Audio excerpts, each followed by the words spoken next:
everybody, Tony from GenRight Off Road, and I want to show everybody a nice new upgrade that we've come up with for the 392 JL Wrangler.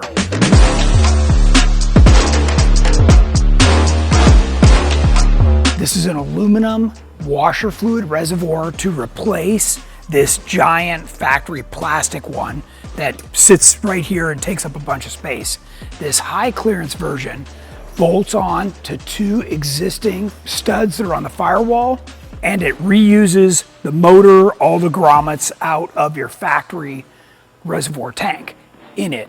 So it's very easy to transfer over, and you get a nice large reservoir that's still a little over a gallon, and it's high clearance, so you've got a bunch of extra space for bigger tires.